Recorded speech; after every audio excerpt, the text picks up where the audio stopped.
I only returned for my wallet, but the building manager yanked me into the shadows like a fugitive. Darius did not greet me.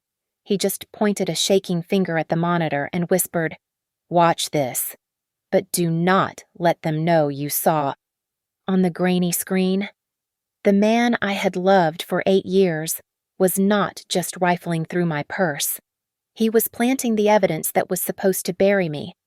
My name is Megan Hart. I am 32 years old, and until tonight, I thought the worst thing happening to me was the relentless fatigue that made my bones feel like lead. I stood outside the glass doors of Marble Row Commons, shivering as the rain plastered my hair to my forehead. The overhead light flickered with a rhythmic buzz, casting long, twitching shadows across the wet pavement. I had only come back because I left my wallet at the concierge desk earlier that afternoon, and I could not survive the weekend without my debit card.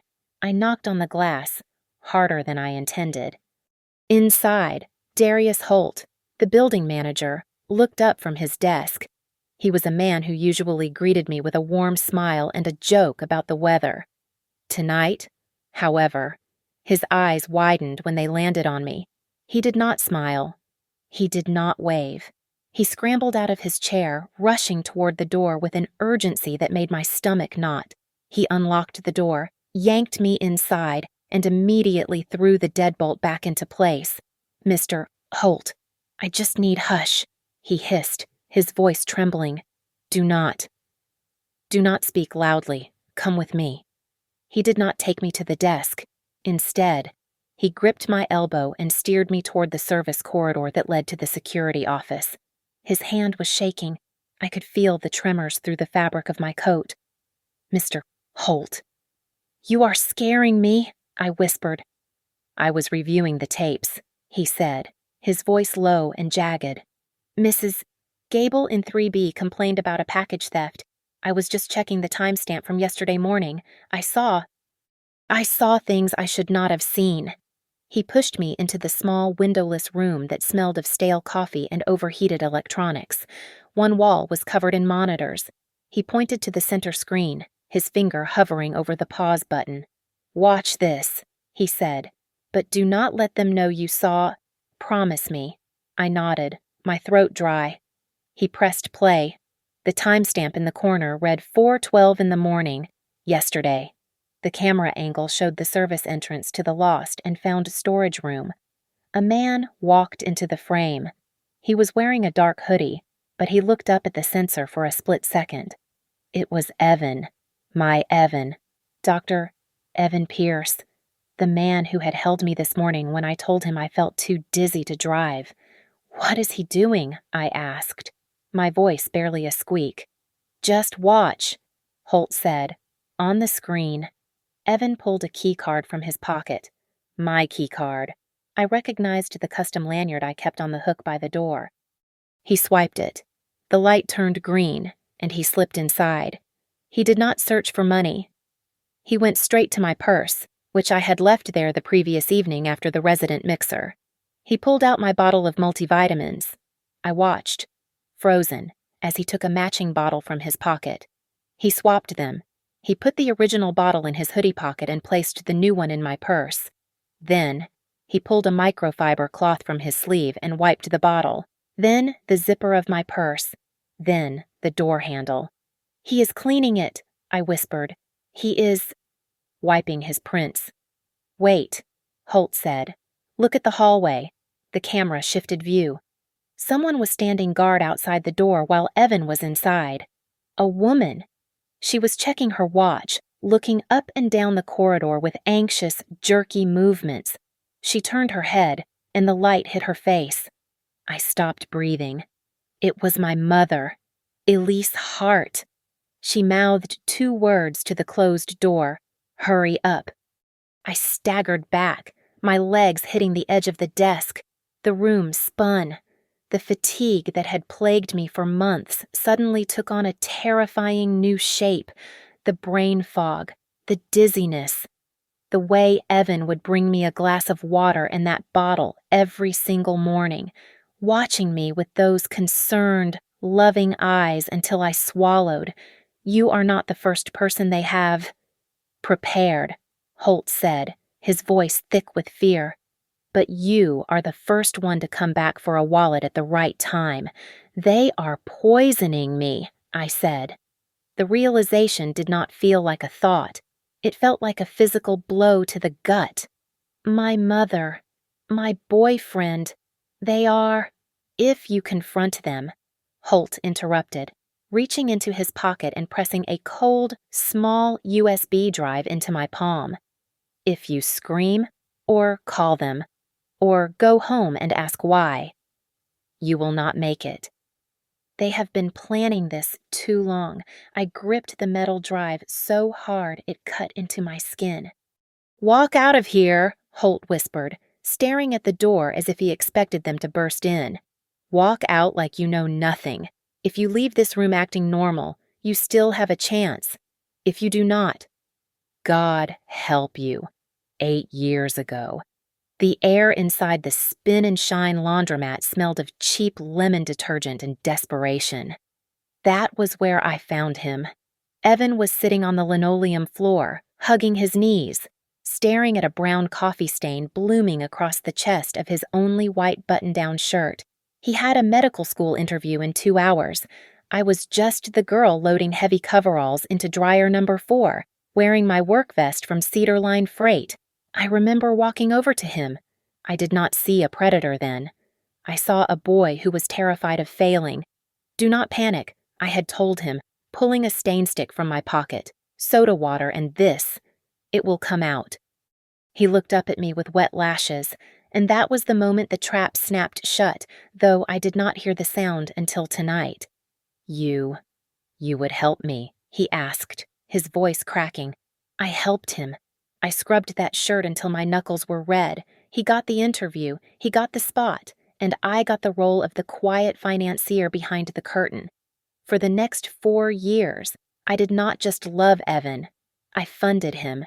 He had the dream of becoming a trauma surgeon, a noble calling that required money he did not have. I had a job at the warehouse. I took on 2 extra shifts a week, loading pallets until my back seized up, just to cover his textbooks and lab fees. I kept a small black notebook in my nightstand. In it, I recorded every dollar spent, not because I was stingy, but because cash was the only thing I could control. $400 for rent share, $150 for his stethoscope. I wrote it all down, believing that a partnership meant carrying the load until he could stand. My family, however, saw things differently. My father, Gordon, always looked at my younger sister, Sloane, with a shine in his eyes that he never had for me. Sloane has a future, Gordon would say over Sunday roast, gesturing to my sister who was studying art history but mostly studying how to look expensive. Megan. Well, Megan is stable. Stability is good for paying bills. They tolerated Evan when he was a broke student, but the second he put on that white coat, the dynamic shifted violently. Suddenly, at family dinners, Evan was ushered to the head of the table. My mother would pour his wine, asking breathless questions about the hospital, about the lives he saved. Meanwhile, I was the one standing up, clearing the plates, scraping the leftovers into the trash. Sit down. Evan, my mother would chirp. Megan can handle the cleanup. She is used to manual labor. Then came Sloane. It started innocently enough. She offered to help him study with flashcards because I was working double shifts. Then she started appearing at the hospital galas that I was too tired to attend. I would scroll through social media on my lunch break at the warehouse, eating a cold sandwich, and see photos of Evan and Sloane clinking glasses. When I asked him about it, he sighed, looking at me with a pity that felt like a slap. Megan, honey, you know you hate those crowds. Sloane knows how to network. She fits the room. You are better at the real stuff, the home stuff. He began to look at me differently too. One night, he took my hand across the table, not to hold it, but to inspect it. He ran his thumb over the calluses on my palm, the rough skin from moving crates at Cedar Line. Your hands are so textured, he said, pulling his hand away as if my skin had scratched him. It is not exactly a surgeon's touch. Is it? I felt ashamed then. Now, I feel a cold fury. The pieces started clicking together in my mind, replaying like the security footage I just watched. I remembered the birthday gift he bought last month. It was a designer handbag, costing more than I made in 2 weeks. For your mom. He had told me with a charming smile. She has been so supportive. 2 days later, I saw that bag. It was not on my mother's arm. It was draped over Sloane's shoulder at brunch. When I asked, Sloane just laughed, tossing her hair. Oh, Mom thought it was too young for her. She gave it to me. Lucky. Right, I believed them. I believed all of them. Standing in the rain outside the building, clutching the USB drive. The truth washed over me colder than the storm. I was never the girlfriend. I was never the partner. I was the angel investor for a startup company called Dr. Evan Pierce. And now that the company was public and profitable, the investors were trying to push out the original backer to keep the equity for themselves. They did not just want to break up with me, they wanted to erase my contribution, and if that video was real, they were willing to erase me entirely to do it. I clutched my wallet against my chest as I walked out of Marble Row, but the leather felt cold and alien in my hands. I did not go home. I could not go home. I drove my beat-up sedan out of the lot and took 3 pointless left turns, circling the block until I was sure the headlights behind me belonged to a taxi and not Evan's silver Mercedes. My heart was hammering against my ribs like a trapped bird. This was not a movie. This was my life, and the man I slept next to was trying to end it. I pulled into a 24-hour gas station 5 miles away from our apartment. Under the harsh, buzzing fluorescent lights of the canopy, I opened my wallet. My hands were shaking so bad I almost dropped it. I pulled out the vitamin bottle. To anyone else, it looked like a standard bottle of multivitamins. But I worked in inventory management. I noticed details. The label was skewed just a fraction of a millimeter to the left. The safety seal looked crinkled, as if someone had peeled it back with a razor and glued it down again. A memory flashed in my mind. 3 months ago, I had woken up spinning, clutching the headboard. Evan had been there instantly, a glass of water and a pill in hand. It is just vertigo. Meg, he had said, his voice smooth. I see it all the time. Vestibular disorder. You need to rest and take these supplements. He was an orthopedic surgeon. He fixed broken femurs. He did not diagnose inner ear disorders. I grabbed a pen from my glove box and opened the notebook I kept for expenses. On a blank page, I started writing dizziness at 8 in the morning, nausea at noon, memory loss by 4. It was not a sickness. It was a schedule. My phone rang, the screen lighting up with his face. Evan. I stared at it for 5 seconds before sliding the bar to answer. I had to answer. Silence was suspicious. Hello, I said, forcing my voice to sound drowsy. Meg. Thank God, Evan said. His voice was dripping with that synthetic sweetness that used to make me feel safe. I woke up and you were gone. Are you okay? You know, with your condition, you should not be driving alone at night. I forgot my wallet. I lied, biting the inside of my cheek until I tasted copper. I am coming back. I just needed some air. Okay, baby. Hurry back. I will have your medicine ready for you. The line went dead. I felt bile rise in my throat. I could not go back yet. I drove to the only place where the air felt clean. The break room at Cedar Line Freight. It was 3 in the morning, but the logistics hub never slept. Rosa, the night shift supervisor and the only person who had never looked down on me, was sitting at the plastic table with a thermos. She looked up, her dark eyes narrowing as she scanned my face. You look like hell, Megan, Rosa said, blunt as a hammer. You look sedated. Are you on something? I think I am being poisoned, I said. The words hung in the quiet room, sounding insane, but Rosa did not laugh. She set her coffee down. Listen to me, Rosa said, leaning forward. 2 days ago, a guy came to the front desk. Nice suit, expensive watch. Asked for your schedule. He said he was your cousin. Wanted to surprise you. He knew about your badge access level. I do not have a cousin. I whispered. I know, Rosa said. I told him to get lost. But he saw the roster on the wall before I could cover it. My hands flew to my wallet again. I dumped everything out onto the table. Receipts, coupons, my debit card. And then, tucked behind my license, I saw it. A thin, platinum credit card. I had never applied for this. I picked it up. The name embossed on the front read Megan Hart, but below it, in smaller letters, it said E.P. Consulting. He opened a business account in my name, I realized, my voice trembling. He is moving money through me. If this goes bad, I go to jail, and he walks away clean. You need to go to the police, Rosa said. No, I said, looking at the card. Not yet. If I go now, he claims I am crazy. He is a doctor. I am just a warehouse worker with a history of dizziness that he has been documenting for months. He will have me committed. I took the USB drive Darius Holt had given me and plugged it into the communal computer in the corner. I uploaded the files to 3 different cloud servers under fake names. Then I emailed a copy to a dead drop account I used for spam. I was done being the victim.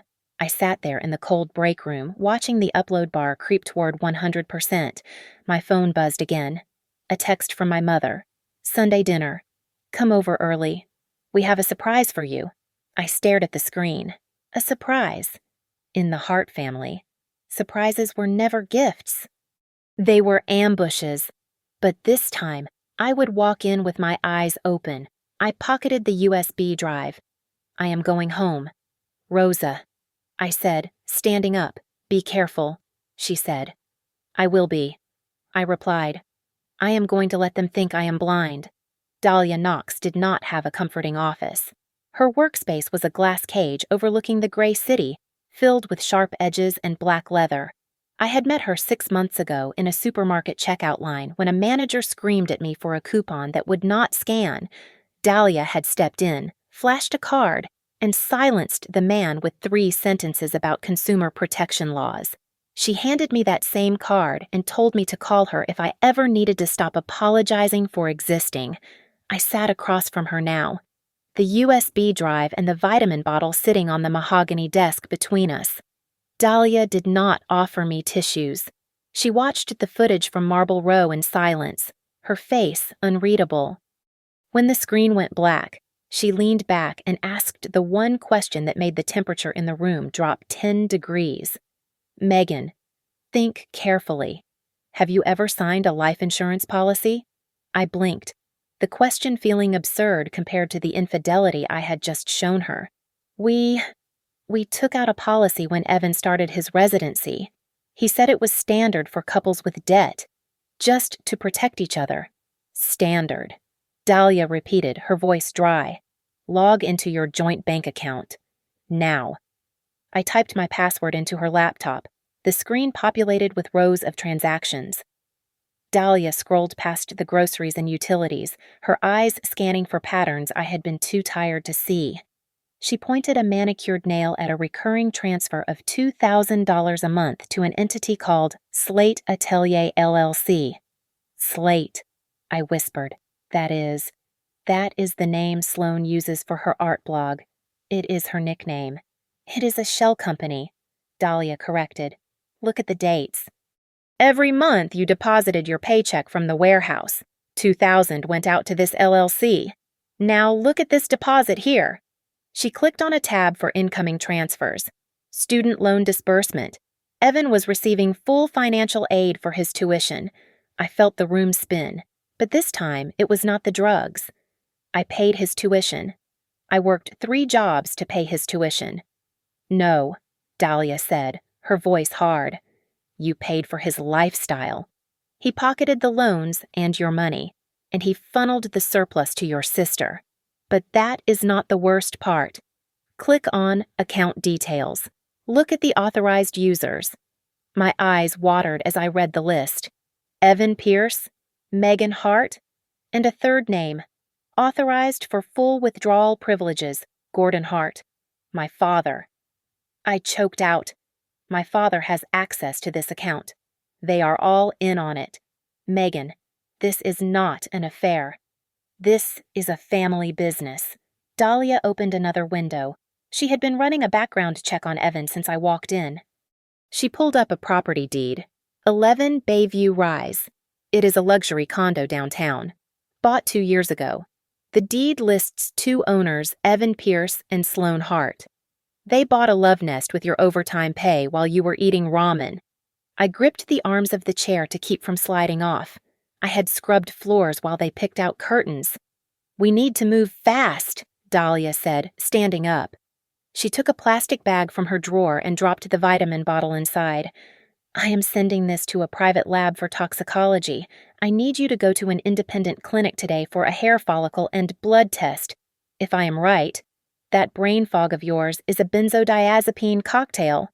She turned back to the computer, digging through the deleted items folder of Evan's email, which was synced to the browser.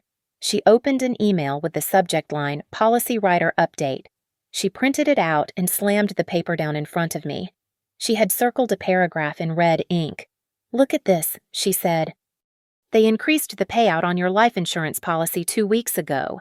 Double indemnity for accidental death? She looked me dead in the eye. They are betting on you dying. Megan.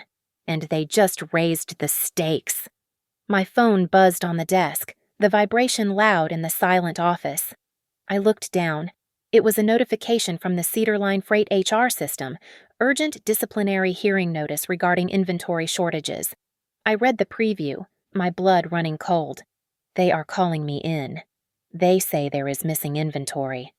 Dahlia looked at the message, and for the first time, she looked truly angry. Her jaw tightened. They are not just going to kill you, Dahlia hissed. They are discrediting you first.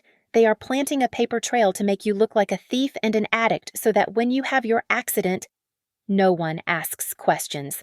They are clearing the board. I walked into the conference room at Cedar Line Freight with my back straight, though my knees felt like they might buckle at any second. Grant, the operations manager, did not look me in the eye. He sat at the head of the table, tapping a pen against a manila folder. Without a word, he slid a single sheet of paper toward me. It was a voluntary resignation form, pre-filled with my name and today's date. We do not want to make this a legal matter. Megan, Grant said, his voice feigning sympathy. Just sign this, admitting to the error in judgment, and we will not involve the police. You can walk away clean. I looked at the paper. It cited theft of electronic inventory. I did not steal anything. I said, my voice steady. What evidence do you have? Grant opened the folder and pointed to a printed log.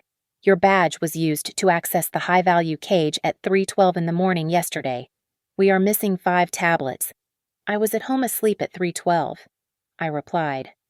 Show me the security footage. There are 3 cameras pointing at that cage. Grant blinked, a flicker of annoyance crossing his face. The server was down for maintenance. The cameras were offline. But the badge log is irrefutable. I almost laughed. It was the same script.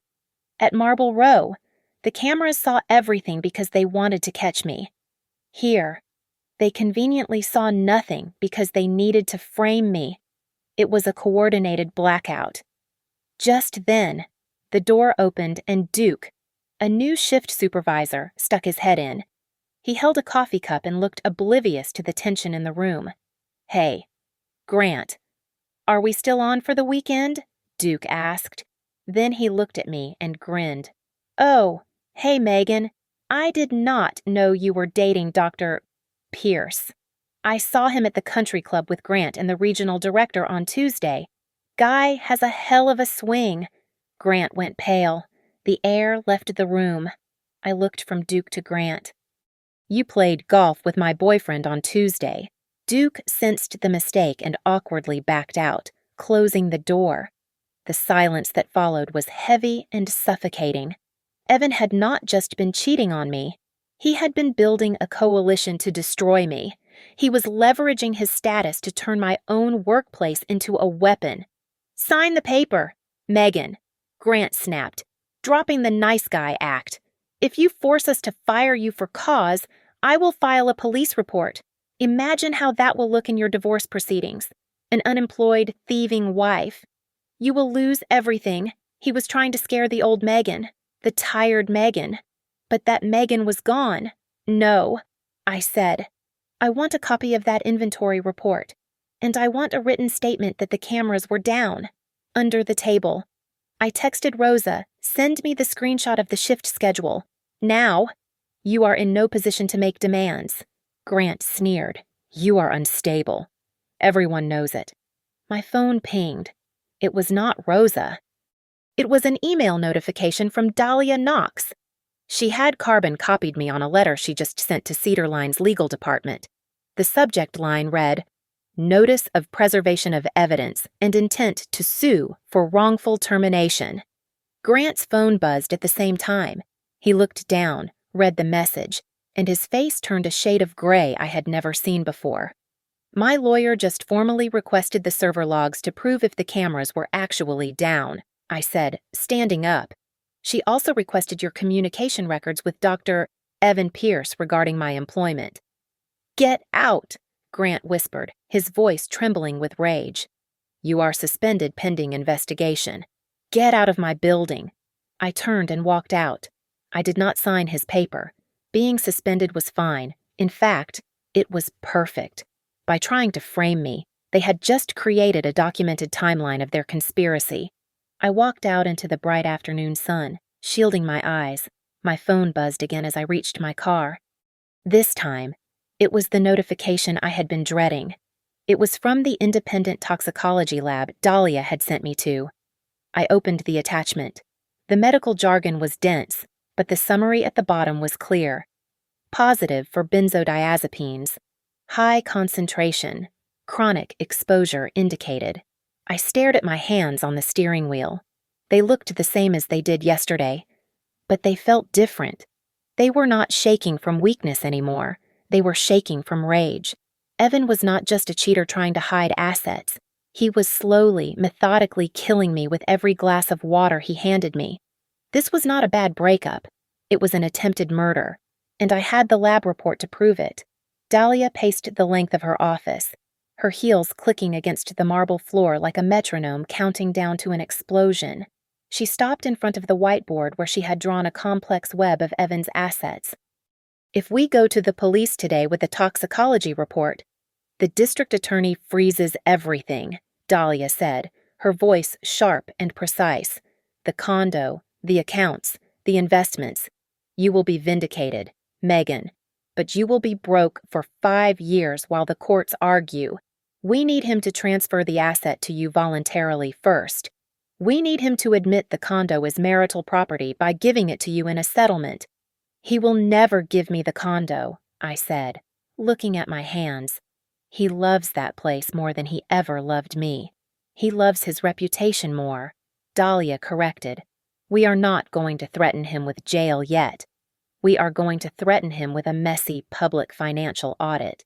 And you are going to play the role they wrote for you. You are the broken, unemployed, drug-addled ex-girlfriend who just wants a place to sleep." I spent the next hour practicing my weakness. I let my shoulders slump.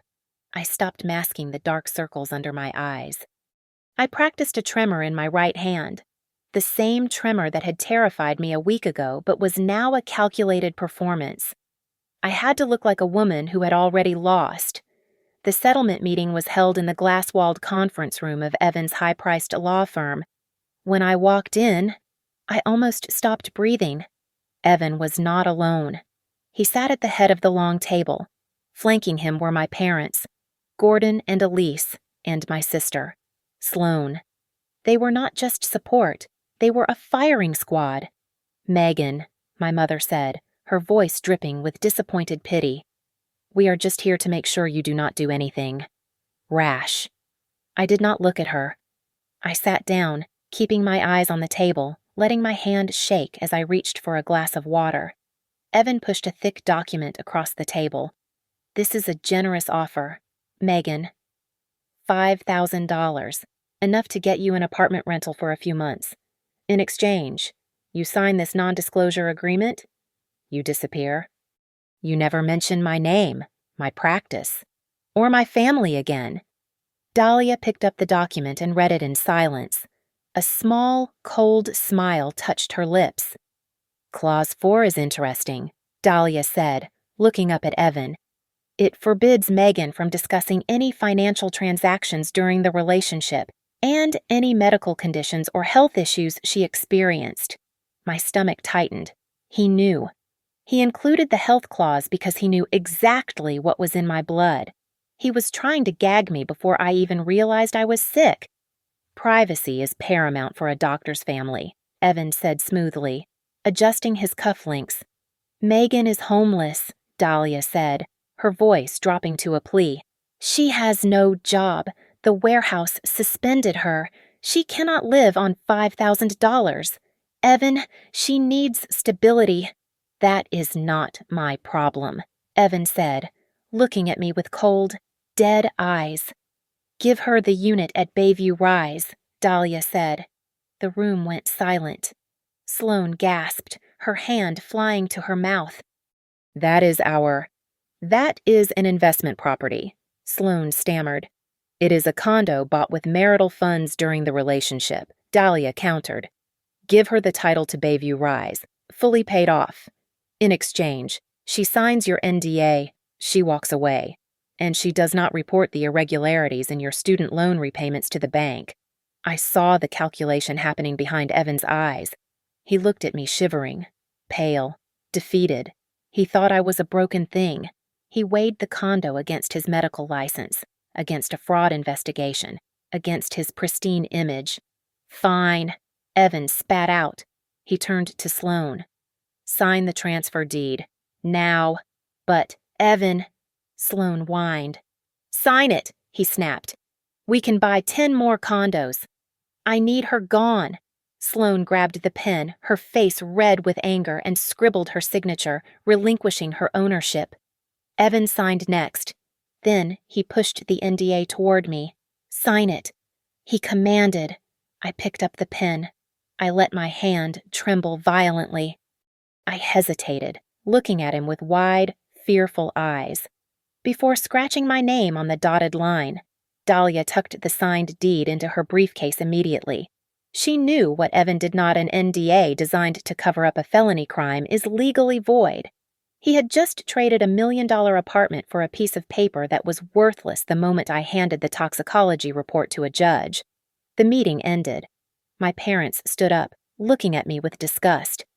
"You always were greedy, Megan," my father muttered as he walked past me. Evan was the last to leave. He leaned down, bringing his lips close to my ear. The smell of his expensive cologne, once a comfort, now made me want to retch. "You got your apartment," he whispered, his voice low and menacing, "but you should be careful living alone. Megan, accidents happen. I can make you disappear." I did not flinch. I did not look up. I just stared at the table, clutching my purse. Inside that purse was the USB drive, the lab results, and now, the deed to my freedom. He thought he had bought my silence. He had no idea he had just funded his own destruction. The text from my mother arrived at 9 a.m. on Saturday. It was brief, devoid of the flowery emojis she usually sent to Sloane, and commanded me to come home. "Come pick up your boxes. We are clearing out the guest room for Sloane's new studio. Today only." I knew it was a trap. They wanted me in their space, off balance, likely to provoke a reaction they could use against me in court to prove my instability. I called Dahlia immediately. She did not tell me to stay home. She told me to go, but she made me tape a small, high-fidelity digital recorder to the inside of my blazer. "Do not eat," Dahlia had warned. "Do not drink. Do not react. Get what you need and get out." I pulled into the driveway of the house I grew up in. It looked picture perfect, with manicured hedges and a fresh coat of white paint paid for, I suspected, by the loans taken out in my name. When I walked inside, the smell of vanilla and lemon hit me. It was nauseating. My mother, Elise, came out of the kitchen wiping her hands on an apron. She was smiling, but it did not reach her eyes. "Megan," she said, her voice unusually high, "I did not think you would actually come.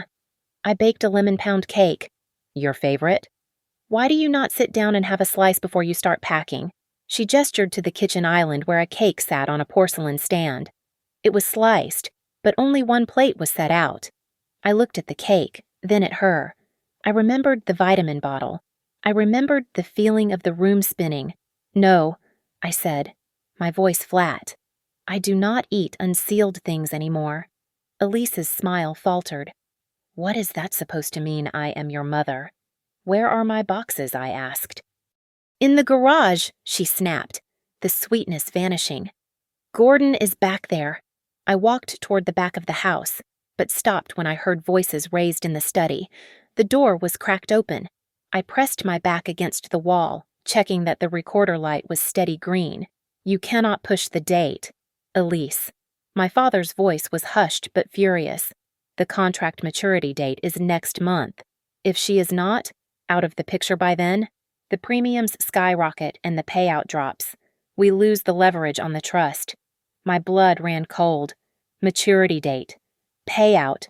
They were not talking about a mortgage. They were talking about an insurance policy. "Keep your voice down," my mother hissed.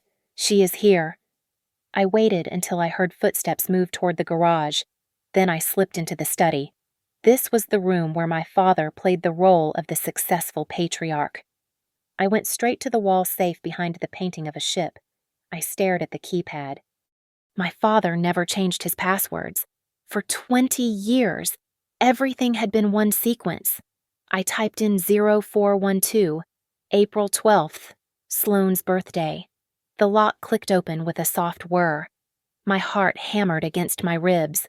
I reached inside and pulled out a thick leather binder. I flipped through the pages until I found it. A life insurance policy on Megan Hart. Face value $2 million. Double indemnity for accidental death. I scanned the document for the beneficiary line. I expected to see Evan's name. I was wrong. Primary beneficiary, the Hart Family Holding Trust. Trustee Gordon Hart. Evan was just the executioner. My parents were the architects. They had sold me to him like a sacrificial lamb, funding his lifestyle so he would do the dirty work, while they waited to collect the payout on my death. I pulled out my phone and photographed every page, my hands moving with terrified precision. I shoved the papers back in, closed the safe, and hung the picture back up just as the front door slammed. I ran for the exit.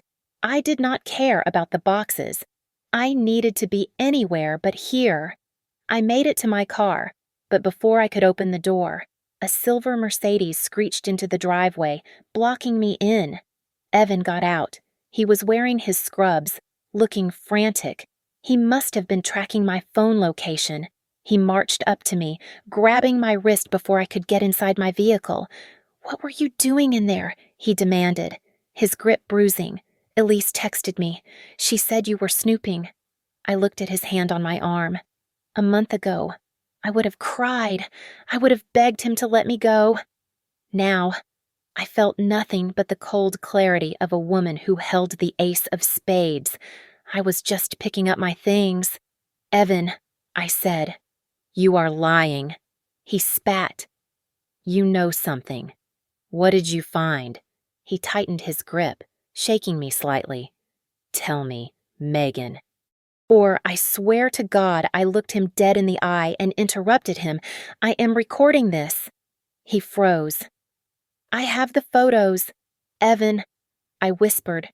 "I know about the trust. I know about the maturity date. So you have a choice right now."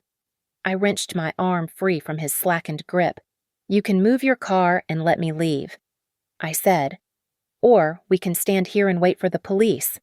But if the police come, I show them the policy, and I show them the video from Marble Row. Do you want to talk to me in front of a cop or in front of a judge? Evan looked at the house, then at me. Fear, raw and ugly, washed over his handsome face. He stepped back. He did not say a word. He got back into his car and reversed out of the driveway, his tires spinning on the asphalt. I got in my car and locked the doors. As I drove away, my phone buzzed with a message from Dahlia. I just spoke to the district attorney's office. Prosecutor Isaac Rourke has agreed to sit in on the divorce hearing tomorrow. He says if they lie under oath about the assets, he will issue warrants for perjury before they leave the courtroom. I gripped the steering wheel. They thought they were clearing out a guest room. Tomorrow. I was going to clear out their lives. The day before the hearing. Evan made his first fatal mistake. He got comfortable. I was sitting on the floor of my temporary rental apartment, surrounded by stacks of paper, when my phone buzzed with a notification from a mutual friend. It was a screenshot of an Instagram story Evan had posted just 10 minutes ago. The photo showed 2 glasses of champagne clinking against a sunset backdrop on a balcony I recognized immediately. It was the balcony of the condo at 11 Bayview Rise. The caption read, "Finally exhaling. Cheers to new chapters and the people who truly get you." Tagged in the photo was Sloan Hart. He was publicly celebrating his relationship with my sister while we were still legally married. He thought I was too broken to notice, or too poor to do anything about it. I did not cry. I simply printed the screenshot and added it to the yellow manila envelope resting on my lap. This envelope was my shield and my sword. Inside, I had the USB drive from Darius Holt, the toxicology report showing lethal levels of benzodiazepines, the bank statements tracing the money laundering, the property deed, and the photos of the life insurance policy from my father's safe. Dahlia sat across from me, reviewing her notes. She was writing a list of questions, sharp and simple, designed to force them into a corner. "We are not going to scream at them," Dahlia said, her pen scratching against the legal pad. "We are going to ask yes or no questions, under oath. When they lie, and they will lie, they commit perjury. And since Prosecutor Rourke is in the room, that perjury becomes a criminal indictment." My laptop pinged. It was an email from the Human Resources Department at Cedar Line Freight. "Dear Ms. Hart, upon further review of the server logs, we have determined that the inventory discrepancy was due to an administrative error. We are rescinding the suspension immediately and offering a settlement of $5,000 for the distress caused." I laughed. A dry, humorless sound. "They are scared," I said. "They know you requested the server data, and they know the data will prove they fabricated the theft. They are trying to buy me off with $5,000. "Do not reply," Dahlia commanded. "Print it. It goes in the envelope. It proves the conspiracy to discredit you was premeditated." Just then, my phone rang. It was Darius Holt, the building manager at Marble Row. "Megan." His voice was tight, barely a whisper. "A man was just here. He claimed to be a private investigator hired by your husband. He offered me $2,000 for the hard drive from the security system for the night you came back." My hand tightened around the phone. "Did you give it to him?" "No," Holt said. "I told him the system overwrites itself every 48 hours. He left, but he looked angry. "They are coming back. Megan, I can feel it. Lock your office. Darius," I said. "Go home." I hung up and looked at Dahlia. "They are trying to destroy the evidence." "Then we lock it down," Dahlia said. She immediately drafted an emergency motion for the preservation of evidence, naming both Marble Row Commons and Cedar Line Freight. She filed it electronically within 10 minutes. By the time the sun set, deleting a single file would be a felony obstruction of justice. That night, I checked the locks on my door 3 times. I dragged a heavy chair in front of the handle. I knew that people who poisoned their partners did not stop just because they got caught. They escalated. But I refused to hide in the dark anymore. I checked the batteries in the new portable security cameras I had installed in the rental. I was done being the victim. The next morning, the courthouse hallway was cold and smelled of floor wax. Dahlia stood beside me, looking impeccable in a navy suit. She placed a hand on my shoulder. "Remember the rule," she said softly. "Do not argue. Do not interrupt. Let them talk. They are arrogant. Megan, they think they are the smartest people in the room. If you let them speak enough, they will hang themselves with their own words." I nodded, clutching the yellow envelope so tight my knuckles turned white. From around the corner, I heard a sound that made my skin crawl. It was laughter, rich, confident, booming laughter. I looked up to see Evan walking toward the courtroom doors. He was flanked by my parents and Sloane. He looked like a man on his way to a coronation, not a trial. He was laughing at something my father had said, his head thrown back, his teeth shining. He had no idea that the prosecutor was already sitting inside. He had no idea that I had the video. He had no idea that in about 20 minutes, his life as a respected surgeon was going to end. I watched him laugh, and I felt a strange sense of calm settle over me. "Enjoy it, Evan," I whispered to myself. "That is the last time you will ever laugh like that." Evan looked like he was posing for a magazine cover. He wore a charcoal suit that was tailored to the millimeter, exuding the confident, sterile aura of a man who held life and death in his hands every day. Next to him, Sloane was dressed in a cream suit that cost more than my annual salary at the warehouse, looking every bit the future doctor's wife she had auditioned to be for years. Behind them sat my parents, Gordon and Elise, their arms crossed, looking at me with the disdain one reserves for a stain on a rug. Evan's lawyer stood up, smoothing his tie. "Your Honor, we have reached a settlement agreement. Mr. Pierce is generously transferring the property at 11 Bayview Rise to Ms. Hart, along with the mortgage debt attached to it. In exchange, Ms. Hart waives all claims to spousal support and future assets. We ask to certify this immediately so everyone can move on." Judge Marlowe peered over his spectacles at me. "Ms. Hart, do you understand the terms you are accepting a significant debt in exchange for this property?" I stood up. My legs did not shake. "I understand, Your Honor. However, before I agree, I would like to clarify the source of the assets being discussed."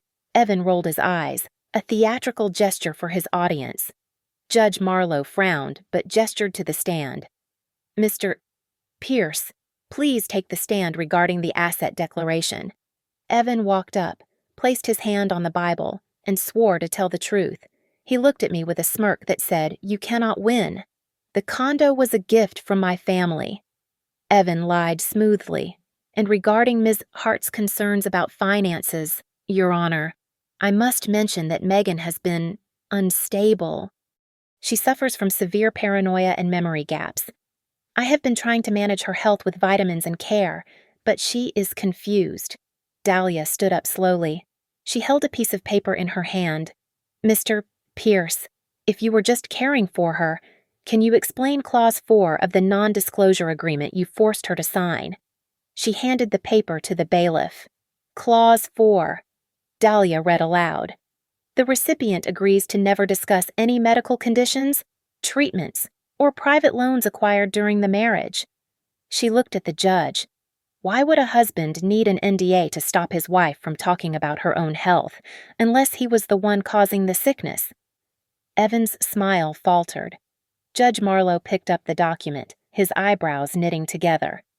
"That is standard privacy language," Evan stammered. "Is this standard too?" Dahlia asked. She plugged a USB drive into the court's media system. The large screen on the wall flickered to life. The timestamp read 4:12 in the morning. The grainy footage showed the service corridor of Marble Row Commons. The courtroom went dead silent. On the screen. Evan entered the storage room. He pulled the bottle of vitamins from my purse. He took a matching bottle from his pocket. He swapped them. He wiped the fingerprints off the plastic with the precision of a surgeon. Then the camera angle shifted. It showed the hallway. Standing there, looking left and right, checking her watch, was my mother, Elise Hart. She was not visiting. She was the lookout. A collective gasp swept through the room. My mother's face on the screen was undeniable. She was guarding the door while her son-in-law poisoned her daughter. Elise let out a strangled cry from the gallery. "That is not! I was just—" "Silence!" Judge Marlowe barked, slamming his gavel. He turned to Evan, whose face had gone the color of ash. "Mr. Pierce, you just testified under oath that those were vitamins." Dahlia walked to the bench and placed a plastic bag containing the bottle and a stack of papers. "This is the toxicology report from an independent lab. Your Honor, the pills in this bottle are not multivitamins. They are a high-concentration benzodiazepine compound, pressed to look like vitamins. And here is the purchase record from a compounding pharmacy, paid for by a shell company called Slate Atelier LLC." Dahlia turned to look at Sloane. Sloane shrank back in her seat, clutching her purse. Judge Marlowe looked furious. He pointed a finger at the gallery. "Gordon Hart, Elise Hart, Sloane Hart, stand up. Did you have knowledge of this activity?" "No," my father shouted, his voice cracking. "She is lying. She is paranoid. We were just trying to help her." My mother shrieked, tears streaming down her face. "She is sick. I did not know anything." Sloane cried. They were all shouting now, a chorus of denials, desperate to bury me one last time. They were doubling down on the lie that I was crazy, even as the video played behind them. I walked out from behind the counsel table. I held the yellow envelope in my hand. It felt heavy, like a brick. "Your Honor," I said, my voice cutting through their noise. The room quieted down. I looked at Evan, who was trembling on the stand. I looked at my parents, who were clutching each other in terror, because they just swore under oath that they knew nothing. I said, placing the envelope on the judge's bench, "And because they claim I am paranoid, I would like the court to see the whole truth." Judge Marlowe slit the envelope open. The sound of tearing paper was the only noise in the room, louder than a gunshot in the heavy silence. He pulled out the documents I had photographed from my father's safe. He adjusted his glasses, reading the text, and then he looked up. His expression had shifted from annoyance to pure, unadulterated disgust. "This is a life insurance policy," Judge Marlowe said, his voice low and dangerous. "Face value of $2 million, double indemnity for accidental death. But the beneficiary is not Mr. Pierce." He looked directly at my father. "The beneficiary is the Hart Family Holding Trust." A gasp rippled through the courtroom. "It was for her future," my father shouted, standing up, his face purple. "It was a standard estate planning tool." "Sit down," the bailiff barked. Dahlia did not let them breathe. She pressed a button on her laptop. The audio recording I had taken from the study filled the room. My father's voice, clear and greedy, echoed off the walls. "The contract maturity date is next month. If she is not out of the picture by then, the premiums skyrocket and the payout drops." Then came a text message projection on the screen, recovered from Evan's cloud backup. It was from my mother. "Elise, keep the dosage steady. Keep her tired and confused. We cannot have her asking questions before the date." The picture was complete. They were not just protecting a cheating husband. My parents had orchestrated a long con to liquidate their own daughter for a payout, using Evan as the tool to make it look like a tragic medical accident. Prosecutor Isaac Rourke stood up from the gallery. He walked through the gate, flashed his badge, and addressed the judge.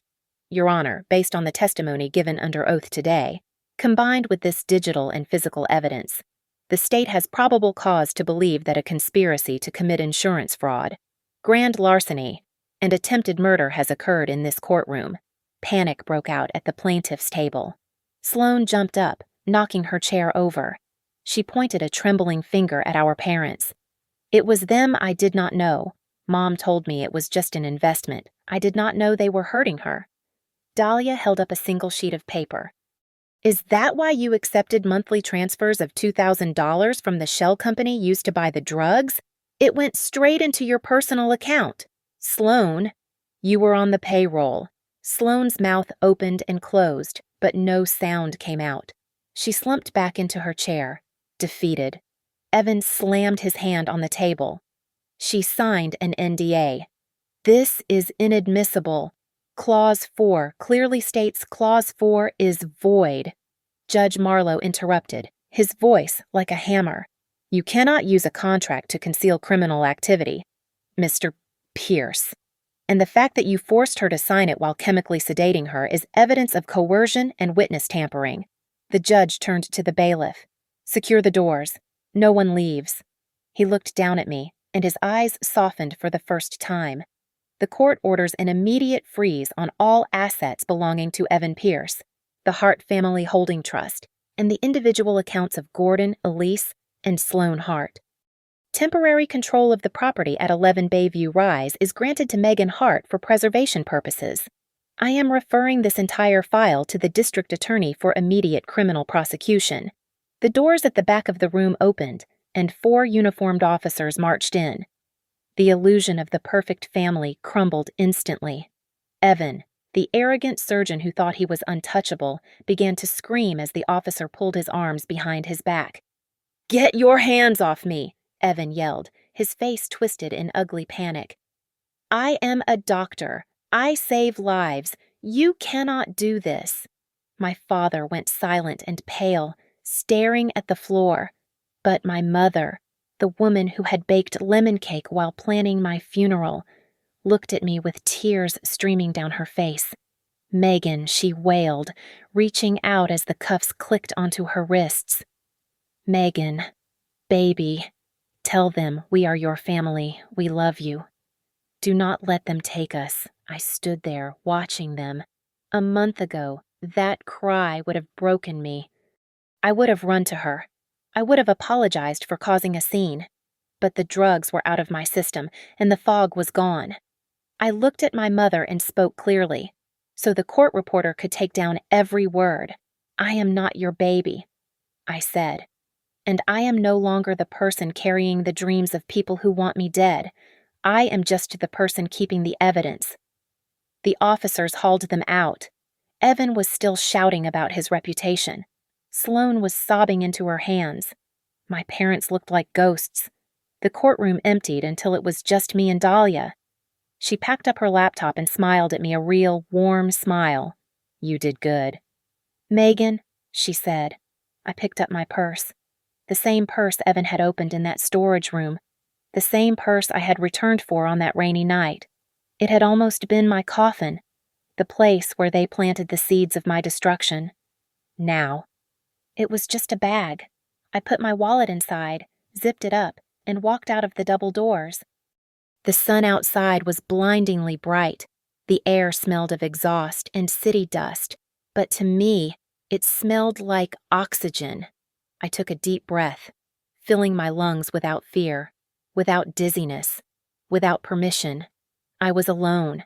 I had no family, no boyfriend, and I had a long legal battle ahead. But as I walked down the courthouse steps, I felt a lightness I had not felt in 8 years. I was free.